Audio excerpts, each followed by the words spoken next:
नमन भारत भूमीला आहे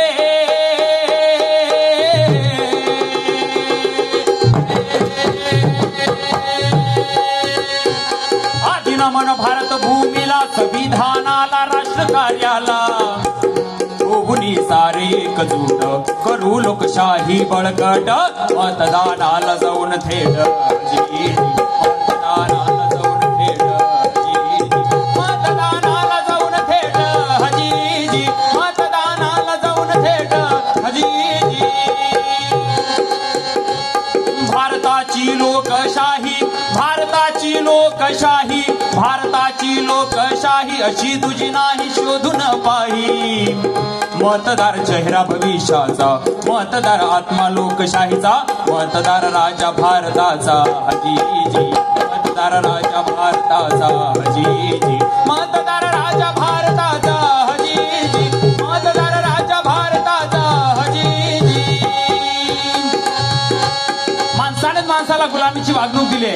परंतु तो भूतकाळ वेगळा होता आणि आजची परिस्थिती ही वेगळी आहे म्हणून भारत हा दिवसेंदिवस प्रगतशील होत चाललाय तरी सामान्य लोक आजही त्याच परिस्थितीमध्ये जगत आहे आणि याला कारणीभूत कोणताही बडा व्यक्ती नाही कोणताही छोटा व्यक्ती नाही आणि कोणताही राजकारणी देखील नाही जर याला कारणीभूत कोणी असेल तर तो फक्त तू पण तुम्ही आणि आम्ही म्हणून सांगायचे काय माझे मत माझे भविष्य करू साकार हा मतदानाचा हक्क बजावून करू निर्धार जीर जिर हाजीर रजी जीर जिर हाजीर रजी जीर जिर हाजीर रजी हे जी हे जी हे जी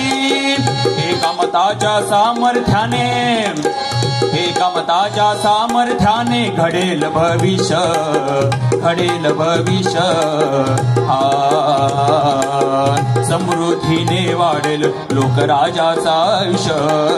जीर जिर हाजीर रजी जीर जिर हाजीर रजी जीर जिर हाजीर रजी हे जी हे जी हे जी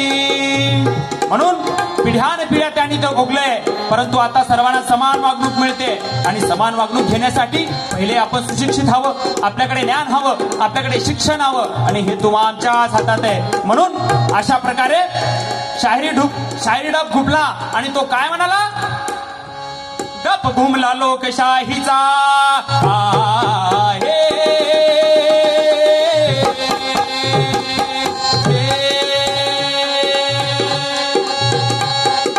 घुमला लोकशाहीचा जनजागृतीचा लोकहिताचा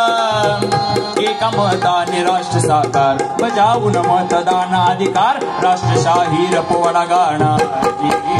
राष्ट्रशाही पोवाडा गाणार जी राष्ट्रशाही पोवाडा गाणार जी मतदानाचा हक्क बजावणे झाले तयार मतदार झाले तयार मतदानाचा हक्क बजावून झाले निर्धार जीर जिर हाजीर रजी जीर जिर हाजीर